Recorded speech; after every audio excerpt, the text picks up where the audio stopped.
Yeah. Yeah, so the windrows gives you sort of that initial information about what the prevailing winds are. What we're going to see next can help you do that and also look at maybe some turbulence issues as well. So after looking at the windrows, we're going to go to the next part of this, and this is the wake up part, so don't despair. So we're going to next select Ecotect Wind Tunnel. This opens up a new window. That's the response I wanted.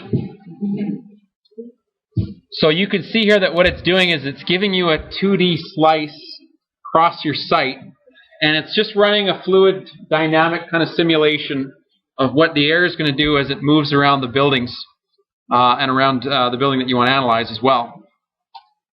What we're going to do is we're just going to look at a few interface tools, and then we'll look at how we can kind of manipulate some of these values to get some different information. Just for navigation's sake, just be aware that it doesn't have the typical Autodesk convention of holding down your shift button and your middle mouse button. If you want to rotate around and look at different parts of this, there's a little rotate or orbit button on the top here, set of arrows around a point. Just click on that, and then that allows you to navigate.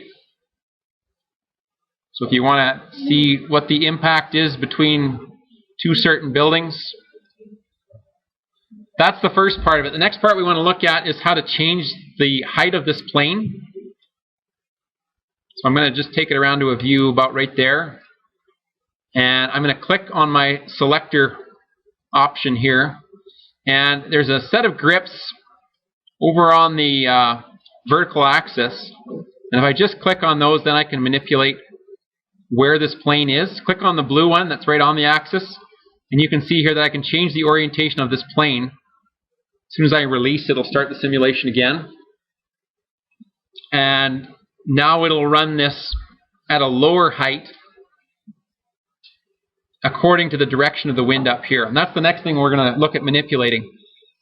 It tends to just kind of give it to you from the northwest, or sorry, from the dominant direction, which for London was southwest. So there you can see that on this compass, you can see a slight representation of the windrows here, with a little bit more color, with a larger slice on the southwest side. And if you click on that orange grip on the other end of the arrowhead, you can drag that around so you can look at whatever direction you like. Most likely you'll want to see what's happening from the sort of dominant prevailing wind direction, but you can customize that. See how the slider values over here on the left are updating? And the colors, as you might expect, are giving us an indication of wind speed. What's interesting to note about this is that the wind is coming in initially, so where it begins, where the simulation begins, it's kind of in these warmer, I guess, well, mid-range values. So if we look at the 58, 59, 60 meters per second range at the top where the yellow is, and then 0 down at the bottom in the blue, we can see that it comes in that sort of mid-value. So let's say 25 to 30 meters per second. But what happens to it as it begins to interact with these buildings? Well, the yellow indicates that it's getting faster. So a wind that starts off at a certain speed actually has the potential to get faster and more turbulent as it begins to mix around buildings. So if you have a neighboring building, or maybe if your structure proposal is for 2 blocks right next to each other, you're going to want to know what's going to happen between those 2 buildings. If you've got maybe plans for a rooftop terrace or something like that, this will help you sort of read what the impact of the wind is going to be in that area based on prevailing wind patterns.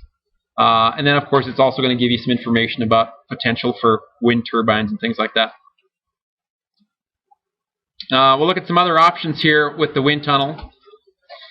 This is the 2D slice, and it's probably the one that's going to be most relevant. You can, with the 2D grid slice options down here, you can turn off the grid lines if you like.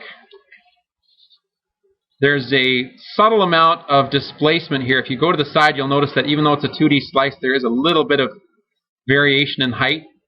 You can turn that off if you like and just get a dead flat representation of the wind here.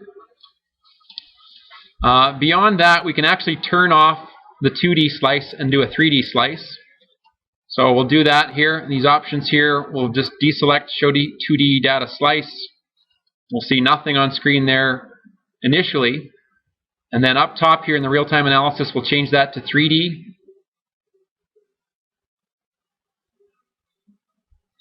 And while that's calculating, we're going to expand down below the 3D volumetric.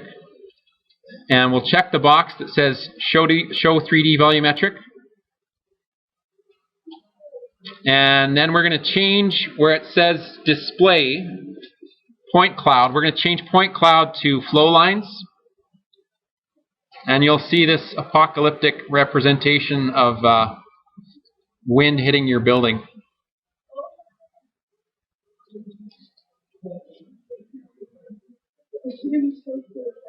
That always makes the chatter in the room increase a little bit.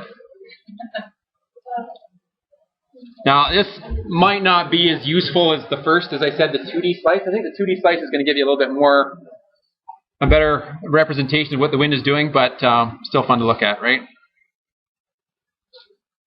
You can change where the particles are coming from as well. If you click under Flow Line Settings, you'll see this dialog box, and it allows you to maybe choose a different plane. And you'll see the wind coming from a different direction. So you can play around with that a little bit, but most likely what you're going to be after out of this is the data for the 2D slice.